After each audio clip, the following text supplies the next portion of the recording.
we're going to go right to questions. Front row middle, Dave Biddle, 24/7 Sports. Hi, Ryan. Got a chance to see a lot of true freshmen play. A guy like Caden Curry, what do you see his role being going forward? The more he plays, the more he's going to probably find a role for himself. He's very, very productive. He's been productive since he's got here. You can see that when he's on the field. And so he's helping us on field goal. He's helping us in some special teams areas as a backup. But to see him get in the game was great. And anytime those young guys can play, they learn a lot. So good start for him. On the offensive line, how are you feeling there? Both starters, depth, just how are you feeling after 2 games with your O-line? Okay. Yeah, I think that there's some good things going on. We still are nowhere we need to be, but I think you can see there's been growth there, and there's been a lot of good things, and the way they're running the ball is much better, but we still got a long way to go. Fourth row right, Tony Girdman, Buckeye Huddle. Ryan, your assessment of Tommy Eichenberg so far as a leader of the defense? Solid. You can tell he's playing fast. He's productive. He and Steele both last week I thought were very productive, and they're running the defense at a pretty high level right now. So that's good. Again, only 2 games in the system, so long way to go again. But I think that they're seeing it through the eyes of Jim, which is important. How well do you know Jason Campbell? I know him pretty well, actually. Yeah, very, very good coach. He and I have spent some time together during camps and just, in the coaching circles. And he's a very, very good coach. You can tell his teams are always prepared. He's got a good team again this year. So, all you have to do is look back to last year, the way that they played in South Bend. And with the transfer portal, they've added some nice pieces. So he runs a great program, and he's got some good players, and he's got a really good staff. Let's go deep left, Brendan Gulick, Buckeyes Now on Sports Illustrated. Coach, I know everybody kind of saw what happened to Notre Dame and Texas A&M and Nebraska. I'm curious, as you think about like the level of attention to detail with your guys as they're prepping for games that aren't conference games, how pleased are you with the way that guys are not missing little things as you get ready for non-Power 5 teams here? I'm very critical. There's some things that I think we need to clean up in those areas. One of the things that we've talked about is it really doesn't have anything to do with the team we're playing. It doesn't. It has everything to do with Ohio State. We're Ohio State. We're Ohio State. Doesn't matter who we're playing. And so it's about the process. It's about the way that we play. I tried to explain to them the other day, if you go out and maybe listen to the best, pianist in America, you wouldn't go to a bar and expect them to be terrible, or taking the night off. Or if they're playing at Madison Square Garden, all of a sudden it changes. It's the same way with us. Like, it doesn't matter what the stage is. It doesn't matter what's going on. We only have 12 regular season games. And in football, the rest of the stuff that goes on doesn't mean anything. What matters is when you play in that game. And that's where the competitive stamina focus has been in the offseason and continues to be moving forward. So we did some good things last week, but we still got a long way to go. A couple games in, and I know you've got a couple games to evaluate on tape. You had a chance to play a little bit of depth in the fourth quarter last week. But in terms of developing younger guys, just in general, how much more prepared do you think your second and third string guys are, even if they haven't gotten playing time? How much more prepared are they now to be able to get in the game where you guys won't miss a beat? That we're getting there. Last year, we had starters who weren't ready, so forget second and third string. But there are some guys in the program with a lot more experience than we had last year in all phases. The younger players, the freshmen, whether it was COVID or some of the things that have gone on during their high school career, they need to get on the field and play more. But they're learning, and a lot of them are overwhelmed right now with everything that's going on. So many of those guys, for all of us, we're back to normal, quote unquote. What's normal for an 18-year-old who spent a year or so in COVID during high school? And so they're still trying to figure it all out, and they're doing good. But some days are better than others, and the more they get a chance to play, the better we're going to be, and the more we can build our depth. But for the older guys, I think they're doing a solid job. Right in front of him, Jacob Bench, the Lantern. Yeah, hey Ryan, I just wanted to ask you about Jackson. Do you have any sort of update? How is he progressing through just the rehab process? He's further along than he was at this point last week, and we're going to expect him to play this weekend. We'll see how this week goes. But like I said, we're going to only put him in the game if we feel 100% sure that he's ready to roll. But we're expecting him to play. Gotcha. And you were talking a second ago about preparing for non-conference games. When it's an in-state opponent like Toledo or etc. Just what sort of emphasis do you have on maintaining that success and standard against in-state programs? Because it's been a while since your team's kind of fallen to an in-state opponent. Yeah, I mean, there's a lot of great football in the state of Ohio, and we all take a lot of great pride in that. So when you play somebody from your own state, you know, it's a strange feeling. But you know, Jason does an unbelievable job. Toledo has a very proud program, and so do so many in the state of Ohio. Luke does such a great job at Cincinnati. So I think we're all proud of being from Ohio, and you know, the high school football in the state of Ohio, all promoting that. So when we get together to play on the field, it should be a great night. Brian, I know penalties are something you addressed after Notre Dame. It happened again this weekend. What do you do to address, specifically the penalties that you've seen? How do you address that so that it doesn't become an ongoing thing throughout the league? It's like anything else, you know, either you're accepting it or you're coaching it, and you have to take that to heart when you're a coach. So, you know, they're being addressed. You know, we have our ways of doing that, and, you know, that's not going to be accepted moving forward. Now, there are certain things that, you know, in the game that are going to happen, and a lot of that is coaching and technique and execution, and other things aren't. So, you know, once you start getting yourselves back into the game and the emotion of the game, you have to be able to take a step back and play with emotion and not let emotion play with you. So, all learning experiences, but like you said, we got to get better. Dallas Gant's a guy who maybe didn't play as much as he wanted here, but now in Toledo, now playing quite a bit. What did he mean to this program, maybe behind the scenes, that people didn't see? You know, throughout the whole recruiting process, Dallas and his family were excellent. And while he was here, same thing. And, you know, it's great to see him playing.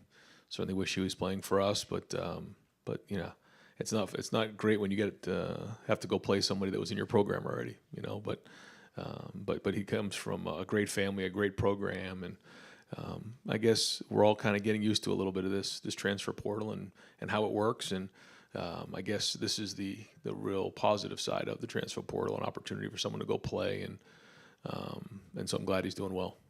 Go deep into the back, Jeremy Birmingham. Right. I'm well back here. So obviously, you know, he's talking about transfer portal and how that's changed things a lot in college football. In the last year, we've had 12 months, 13 months of NIL stuff now. Yeah. Just generally speaking, how has that changed relationships in recruiting and conversations in recruiting? It's changed a lot. You know, I would say for our players who are doing great in NIL, for them, it's almost like a bonus because that wasn't talked about in recruiting. You know, they weren't, you know, part of that. Now this next crew coming in, this is part of the conversation that the guys are talking about is the NIL situation. So I think that will affect things moving forward, just the way things are. But I also think, like you're saying, when you mix in the transfer portal, when you mix in all these types of things, I think, again, transparency is critically important because at any point they can decide not to go to your school and go somewhere else. So what you say in recruiting, you have to follow through with. And if you don't, then there's going to be problems. So I guess that part is a positive, you know, is just the transparency in recruiting. And again, in just a general sense, are you hearing more of that conversation from recruits or from parents and what Urban would call third uncles and that kind of stuff? I mean, how do you balance that out? Oh yeah, I would say all of the above. There's you know, recruits who kind of handle their own recruiting. There's families that the parents kind of handle the recruiting, and then there's other situations where there are, you know, mentors or uncles, and they have a big part in it. So you know, every situation's very different, but now that NIL has become part of the conversation, there seems to be you know, a lot more people you know, involved. Fifth row right, Spencer Holbrook, Lettermen Row. Ryan, you've already touched on Jackson Smith-Njigba possibly coming back, but not that him getting hurt was any sort of blessing, but to see Emeka step up now, Right. it seems like you've got to get him the ball even when Jackson gets back. Is it kind of a blessing in disguise now?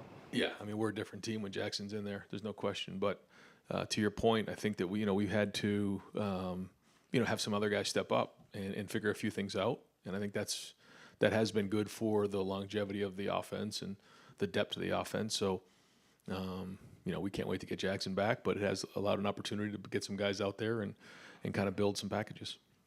I know you love when we ask about throwing the ball to the tight end, but Cade Stover's already caught 5 passes or 6 this season. Is there a more concerted effort by CJ, by you guys, by Kevin to get him the ball, add another dynamic to your offense? Well, you can see the play he made. I mean, he looked great on that route, and he's been strong, and that's what we're seeing in practice. And Cade's a weapon for us, and we know with the strength of our receivers that we're going to get him in a lot of one-on-one situations, and so he is another weapon for us. And yes, it's good to see him get some catches, and hopefully we can keep building on that for him. Third row left, Dan Hope, 11 Warriors.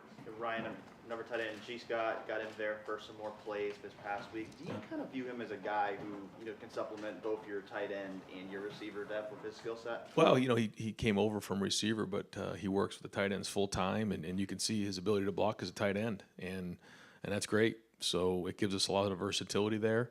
And each of those guys give us a different skill set, which allows us to adapt in game, which is what happened last week. And I thought what G brought to the table really helped us in that game as they were going from 3 down to 4 down. I don't know how they viewed G, but it looks like they viewed him as a receiver, and then we lined him up as a tight end, and we didn't really see any more 3 down, drop 8 for the rest of the game, which is great for G. And so now we can build on those types of things. Yeah. And with Denzel Burke, he had a couple penalties, gave up a big play, he came out of the game for a while. How do you kind of feel about how his season has started and how he can bounce back from those things? I mean, Denzel is very, very talented, and you guys see what he's capable of. And,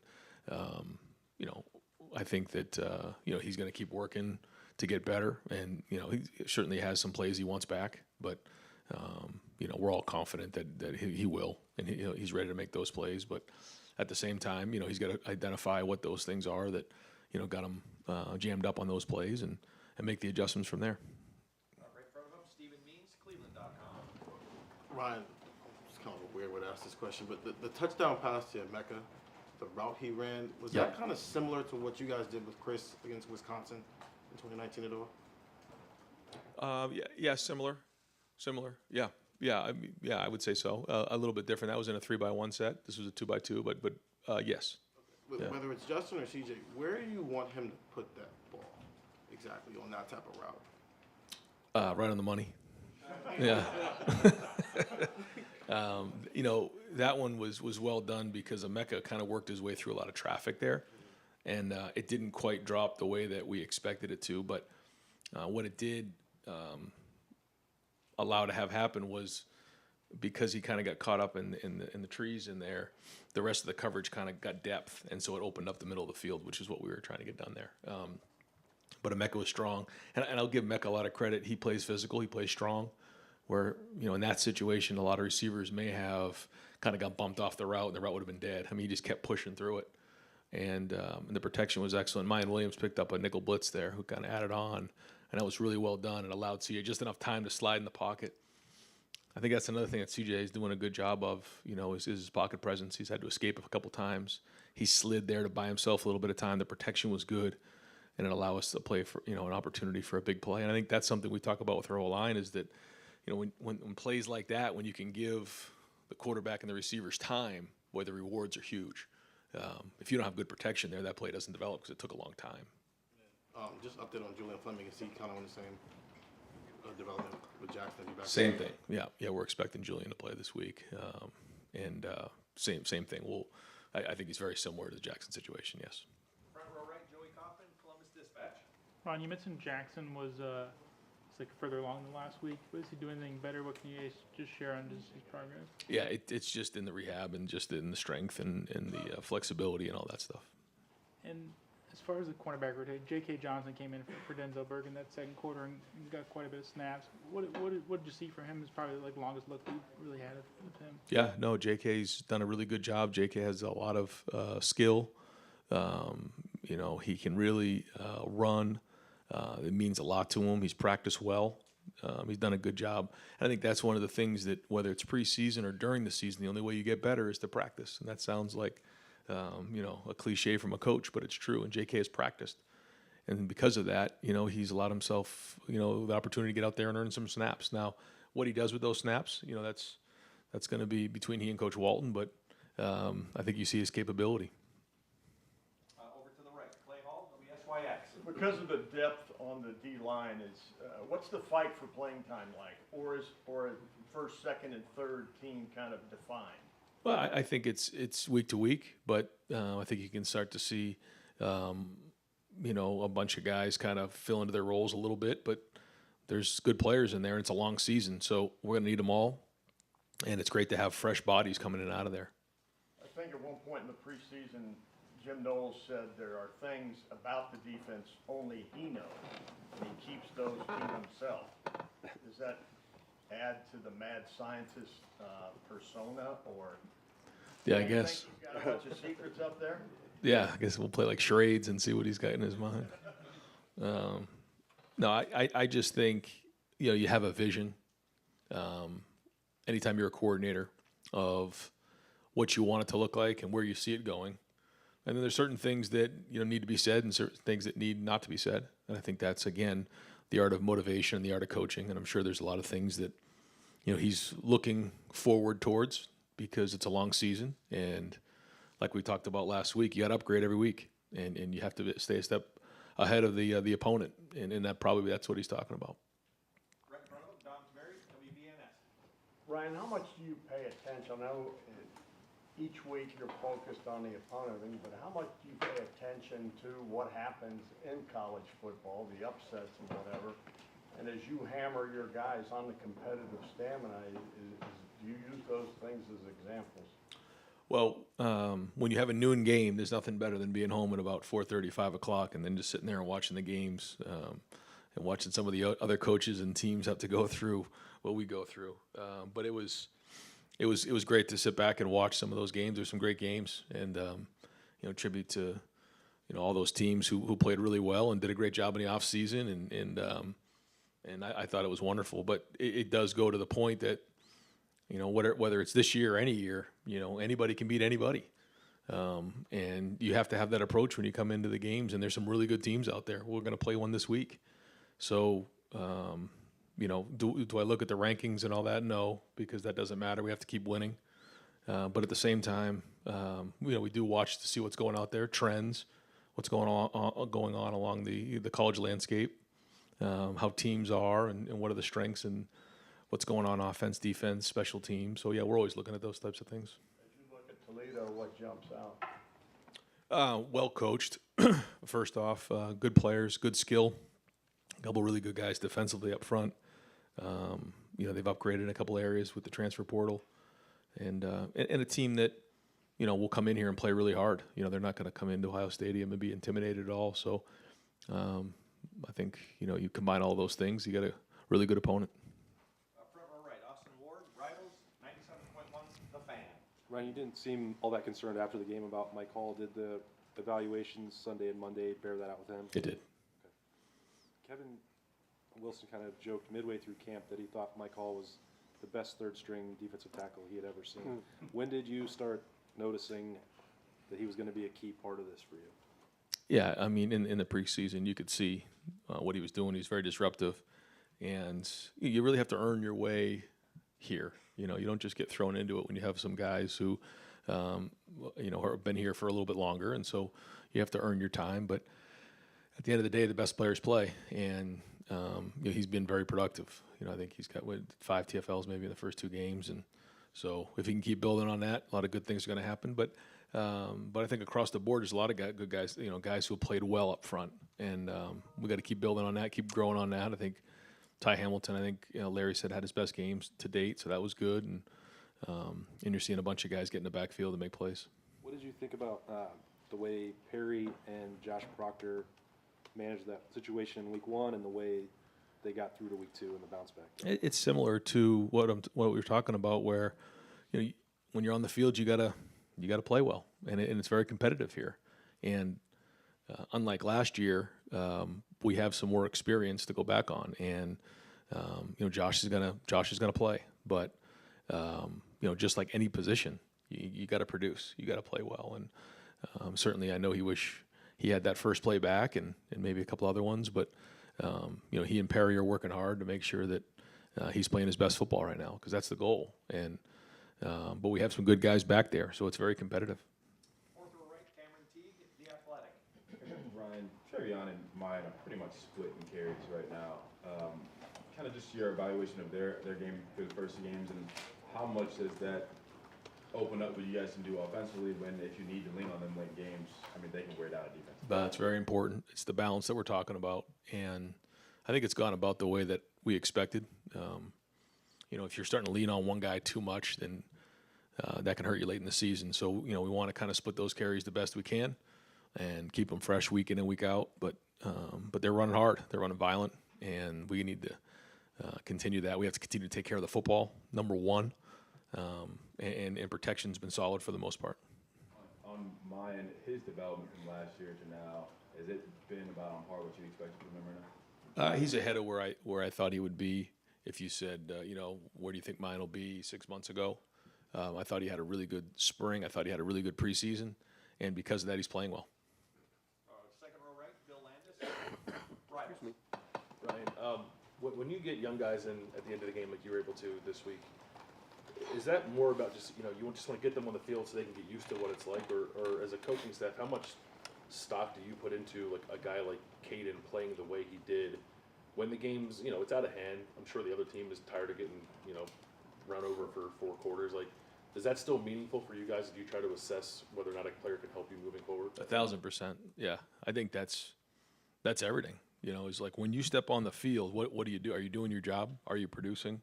Are you doing the things that we've done in practice? And it doesn't matter what the score is. It shouldn't matter. And especially for a young player with an opportunity to get out there and show what he can do. And, if they go out there and they do it, then usually pretty early if they can handle just everything that's going on. Because in a game, there's a lot to process. Sometimes in practice, it's very segmented. And you get, 3-4 plays in a row, and then you kind of catch your breath. And, it's, team run or inside drill or 7-on-7. But when you're in the game, there's a lot going on. And we kind of call it the fog of war. Things can get foggy real fast. But some guys, they thrive in that environment. And so we look at all those types of things. And as you assess the run game through 2 games, you look at the final stats, they look pretty good, right? But has it been as clean as you want it to be? I know I think that needs to continue building throughout the season, but just where you are through these first 2 in terms of how it's looked. Does it look the way you want it to look? Yeah, I mean, we got a long way to go. We're nowhere we need to be, but it's cleaner than I expected. I just think we look like we know where we're going. The running backs are running hard. I mean, we're on the same page. It's well put together. And so that part's been solid. We're nowhere we need to be. I mean, we got a ways to go, but I have been pleased with where that has been. So a lot of things to get better at across the board, but that has been positive. Second row middle, Nathan Baird, Cleveland.com. Jordan Hancock had dressed for both of these games, but hasn't been on the field. Obviously, yeah. Just where do you assess where he is right now, and how much he can help whenever he is active again? Well, he's talented enough to help, and we counted him to be in the 2 deep and be a contributor right off the bat. So I think we'll finally get him back this week. We're hoping for this weekend. It was a significant injury that took a long time to get back from. So he's been working hard. It's not like he hasn't been working at it. He and Stu are out there every day working and grinding at it, but it was a pretty significant one. So we think that this week he can do start getting into some of the scout work. He actually got a little bit of scout work in last week, and we're hoping to see him on the field this weekend. With Emeka, obviously, it seemed like Julian was probably pegged still to be the starter there before he had whatever setback he has. Do you have to reevaluate that now, and just how big of a role Emeka's going to have in this offense going forward based on what he's proven? What we thought going in was that we were going to roll these guys at different positions, so all those guys really learned all of the positions. And when Jackson and Julian were unavailable for that first, I think we were good going into Wednesday, and then by the time we were in the second quarter of Saturday, we were down 2 of those guys. So it was a little bit of a panic there. And so because of that, Emeka and Marvin and X have really got stretched pretty thin here early on, taking a lot of reps. And so to get those guys back is going to be critical. And then from there, we're going to just parse out the reps the best we can, which means – who's taking the first snap, I'm not sure, but those guys are all going to play because they all need to. Got time for just a couple more. Front row middle, Bill Rabinowitz, Columbus Dispatch. You kind of addressed this a little bit, but we're 2 games in. It's obviously still early. You've talked about some of the deficiencies. I mean, are you in general pleased with where you guys are and what needs to improve? I wouldn't say I'm pleased because I just we have to continue to have that edge and make sure that we know that we're nowhere we need to be. I mean, it's good that we're 2-0, but we got to keep growing and keep have that edge to us that we got to improve ourselves every week. So areas improvement. Certainly the penalties is one thing that's ridiculous. So we got to get that fixed. But across the board, I think it's just everybody and everything. I don't think it's one thing that's glaring. We could sit down and probably identify 3 or 4 things, but without getting into that, I just think everyone has got to improve. The coaching's got to get better, the execution's got to get better, the pad level's got to get better, and the only way to do that is to practice, and then your test is on Saturday every weekend, and again, it's regardless of the opponent. And your defense has obviously played well, allowed only 1 touchdown. Surprisingly, no turnovers. Is that something that's a concern, or is it kind of like those things kind of happen in waves? I thought that was unique too. I was thinking about it the other day, but if you start saying something like, "Hey, we need to start creating turnovers," then all of a sudden you start going away from your fundamentals and you start to try to force things. And I got a feeling those things are going to happen for us because we are very disruptive now. Haven't created any turnovers, but have created a lot of TFLs and a lot of sacks, and so I think that's been good. And the turnovers are going to come. And final questions, front row right, Tim May, Lettermen Row. Ryan, if I was going to put together a clinic film on 4 different touchdown passes a guy could throw and show patience and or accuracy, et cetera, it would have been the 3 to Marvin and the 1 to Egbuka. Where do you come down on that and standpoint? What is that just showing you about the versatility, not only of your quarterback, but like you talked about earlier, his patience? Yeah, I didn't think of it like that until you just mentioned it, but I think it's a really good point. And really, the one that they called an incompletion on Marv was really well done in the red zone. He went to the second part of that read and really put it, we call it down and dirty, right in his belly. And then we didn't come down with it, but no, I think that's good. Do I think by any means is CJ where he needs to be? No, he's got to keep growing and keep building, but. It was good to see him get into a rhythm and make a lot of those different throws, like you said. Movement's been good down the field. It was really good yesterday or on Saturday. So yeah, it was good to see him play like that. And then also get into the rhythm with some of those younger wide receivers. And I thought the game slowed down for Marvin in the second game. You could just see just the depth of the routes, the timing of the routes. Everything just seemed a little bit more in sync, and we got to keep growing on that. So. I know you watch the whole game film, or you watch the defense the next day, right? Right. Something. Give me one defensive play that just stood out to you. I'm not looking on the bad side. I'm looking on, maybe I'm throwing one out there, the Mike Hall sack on 4th and 1, where they're still in the game, whatever, and he beats the guard to the left and uses him like a turnstile. It turns right into the quarterback. I mean, that's a game changer, or whatever. Just what was your take on that? Yeah, no, that was great, and he's been like that, and that was good. Big time play, and I guess that's a turnover there when you get a turnover on downs, right? But I liked when we came out of the half, we scored, we got a 3 and out, and on the 3rd down play, we executed that 0 blitz, and Steele got home for the sack. We got the thing around midfield. 2 plays later, we scored another touchdown, and then we flipped the score with 14 points. And actually, defense came back and got another 3 and out, and we didn't score on offense the next time. That we could have flipped it 21 points in probably about 6 or 7 minutes, and so that part was good. But you can see what we're capable of. Thank you, man. Great, Coach. Thank you very much. Thanks, guys.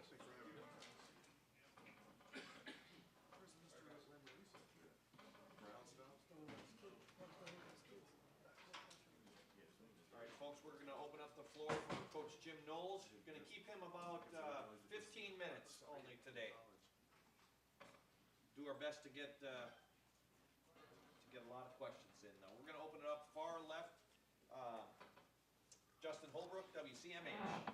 Quan Finn, obviously an athletic guy, likes to run the football, pretty good at passing too. What have you seen from him on film? What kind of challenges does he present to you guys? Yeah, I think he can run it any time he wants to, Not as much designed quarterback run. I think we have to be ready for that. Makes a lot of plays with his feet in scrambling situations. I mean, that's when we really need to be aware of what he can do. But he has all the tools, makes all the throws, very, very capable. we'll go second row right. Bill Landis, Rivals. Jim, have you always been comfortable zero blitzing, and how important is it to show an offense that you're willing to do that? I mean, you become, I mean, if that's your philosophy, and it is mine, because I know it just puts a lot of pressure on the offense to execute. And when you have it in your arsenal, they have to plan for it. You know, there's risk reward to it. I've become more comfortable with it throughout my career because, you know, I know it's important to the structure of your defense to have that be something that is always there where you can get after someone. It changes the game. Your players believe in it. You know, you're talking about even if they get the ball off, making a lot of one-on-one tackles. But, you know, there's a lot of timing to it, and it's a practice, you know, where everybody kind of feels in sync, that if the ball does get out, it's that quick, make a tackle. So it's definitely part of my philosophy, and I guess you could say I've grown to it over the years. Front row right. Tim May, Lettermen Row. Yeah, I want to get your reaction, Jim. There were two plays in that game that really stood out, and Bill just touched on one of them. The offensive linemen have set their feet, and then y'all had both linebackers step up into the A gaps. Are you sitting there watching that happen, going, okay, you know, this is what you're looking for? I mean, you know what I mean? Just kind of what's your reaction to a play like that? Yeah, you know, when it all comes together, it's a beautiful thing to watch. And, you know, I don't really get to enjoy it in that moment as much as maybe the next day, because I'm trying to get ahead. You know, I'm already thinking ahead. But, you know, it is a little bit like, you know, watching a plan come together and all the parts that go with it. And, you know, because you call something, but the offense can really do anything they want. And then, you know, when it works, it's just, you know, a lot of hard work, a lot of thinking, planning, you know, 10,000 hours kind of go into that one play. Yeah, and, you know, go into that one play. So when it comes together, it's satisfying, but I don't get that much time to enjoy it, really. Yeah. You don't go yippee. No, yeah, right. And there's no yippee. But No. the flip side of that, my call, you know, 4th and 1, they're in midfield, they're going for it. I mean, is there a chance to stay in the game, whatever? He goes across the guard's face and then turns up and gets the, you know what I mean?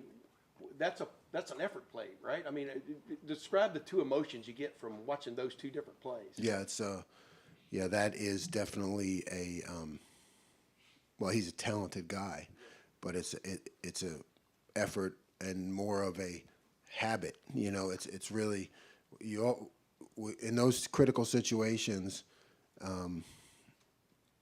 unless you know you've dialed up something perfect, you fall back to your training and your habits, and that's like, you know, we've been talking about Mike Hall since I've got here, and he's just been doing that over and over again. So when it happens in a game, you're not surprised, because that's just the way he practices and plays. Thank you. Yeah. Front row middle, Bill Rabinowitz, Columbus Dispatch. Another Mike Hall question. His quickness off the ball, how rare is that? And when did you really start to think this guy is something special, or potentially something special? I thought it the first time I saw him go full speed against talented offensive linemen, because you're right, it is rare. That first step is very rare. There are a lot of talented guys, a lot of strong guys, a lot of athletic guys, but the ability to get off the ball, you know, it's a split-second thing, and it's just something that some guys have. He has it. Three of his teammates described him as, or at least compared him to Aaron Donald. I don't know what you think of that.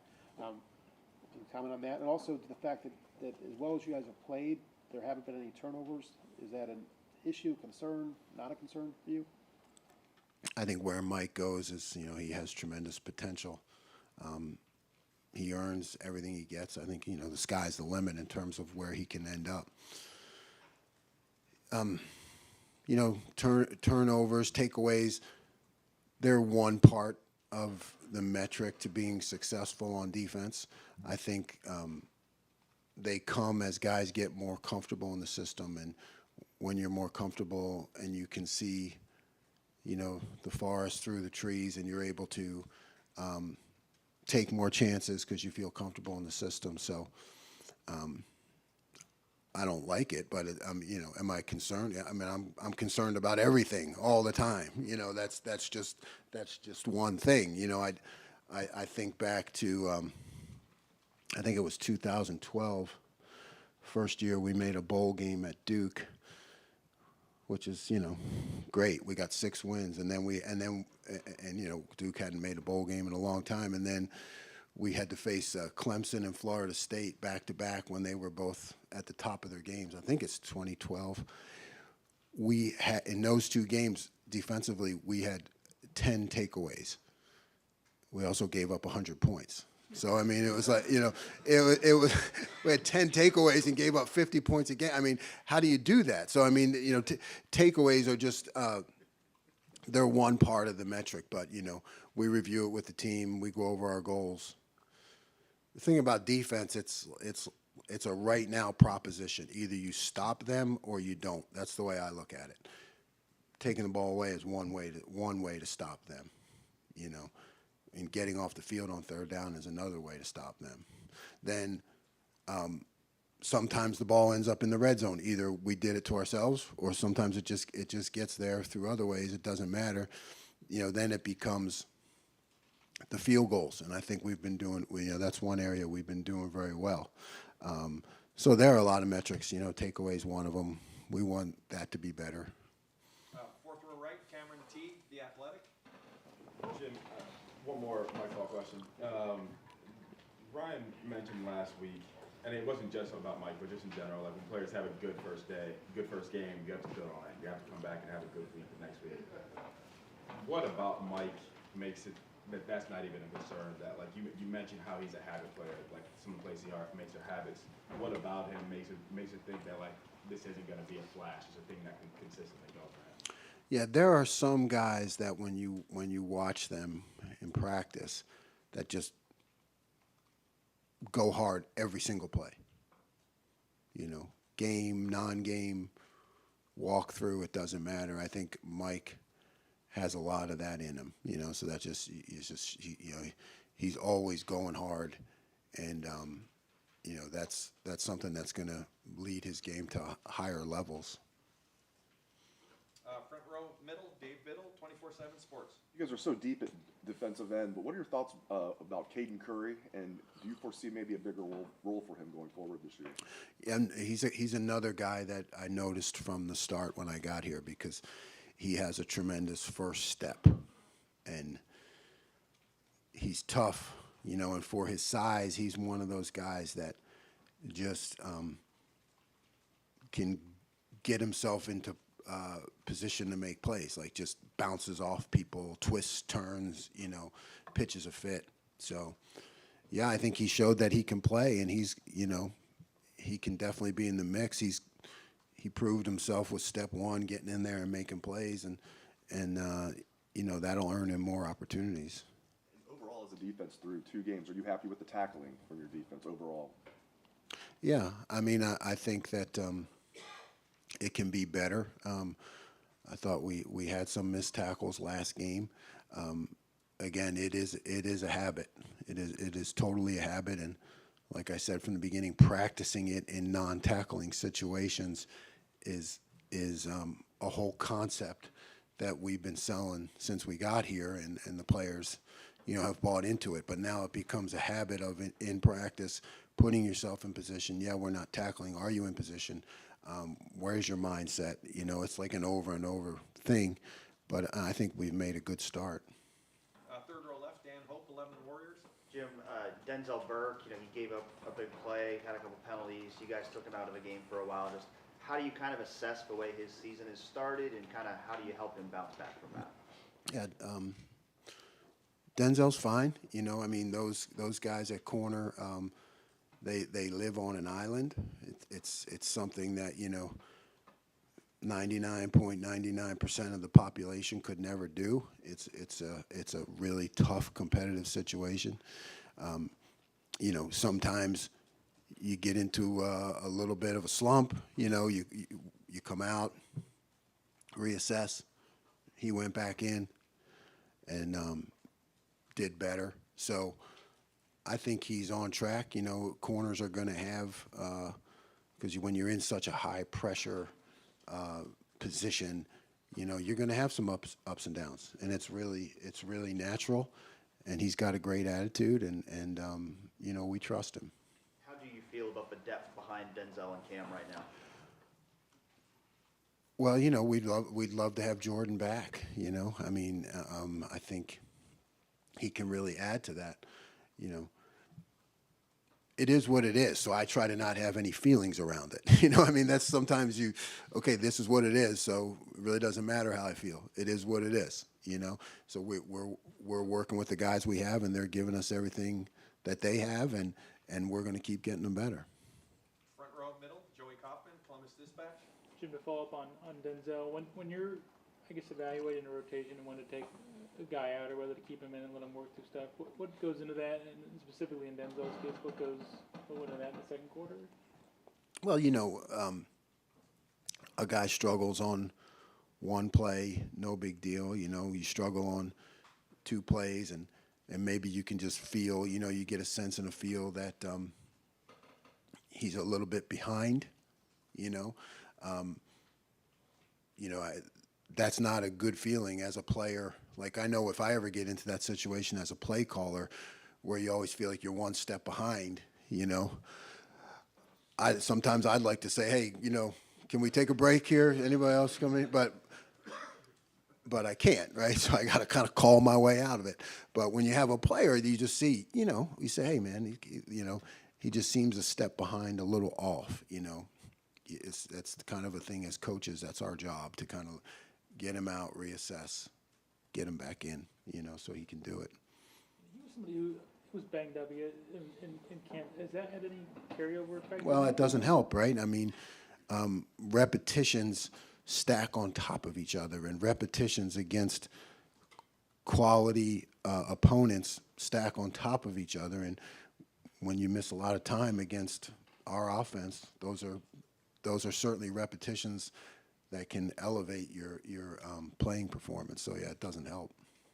Second row left, Stephen Means, Cleveland.com. I know you said you're not a big fan of rotating, but you've done it at that one position with Cody and Steele. What have you liked about their two skill sets and how they maybe complement each other? Yeah, I think that, you know, Steele is athletic, you know. Cody has a good physical presence and, you know, experience, and a very Cody has a very stable mindset that I think the rest of the team picks up on. You know, he can handle calls, checks, and just he brings that presence to the defense. So I like the fact that he's in that mix, and we got three guys really who can play right there. Just for the sake of, how do you feel about the depth behind those three guys, especially with a guy like C.J. Hicks? How's he kind of coming? Man, C.J.'s got great talent, a great attitude. He's young, you know, so it's hard. Like when you get to the season and you get past training camp, and even halfway through training camp, you've made your decisions, and then you got to start getting those guys reps. So young guys, it's hard to get him quality reps in practice.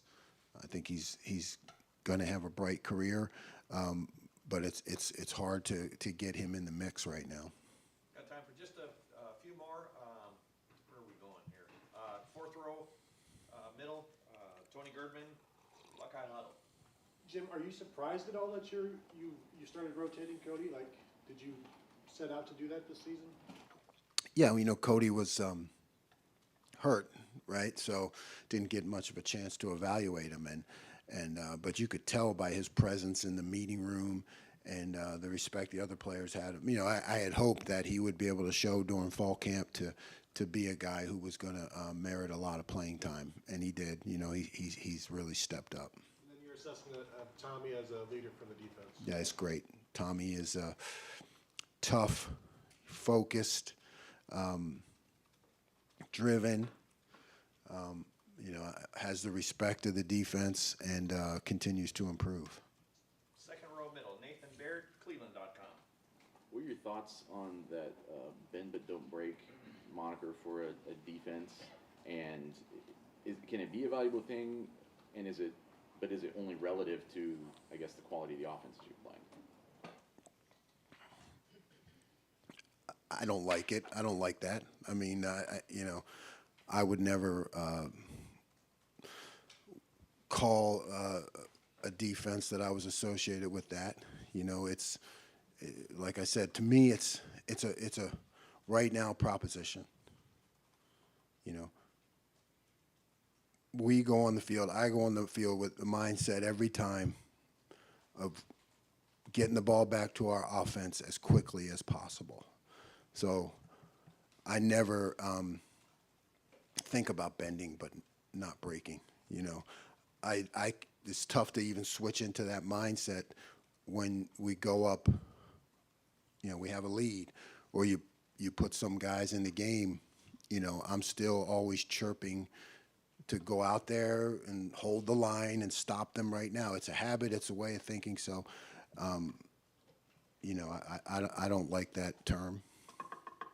And going kind of building off of what Bill asked you earlier about the blitzing, is there a way, just as a philosophy, that the more you're blitzing and maybe being more creative and aggressive across the field at many positions, does it, you think, change the mindset on those plays where you're not blitzing? Does it bring, you understand what I'm saying? Is there a connectivity between that? Mm-hmm. I think your defense starts to believe in making plays, and your defense starts to believe in playing offense on defense.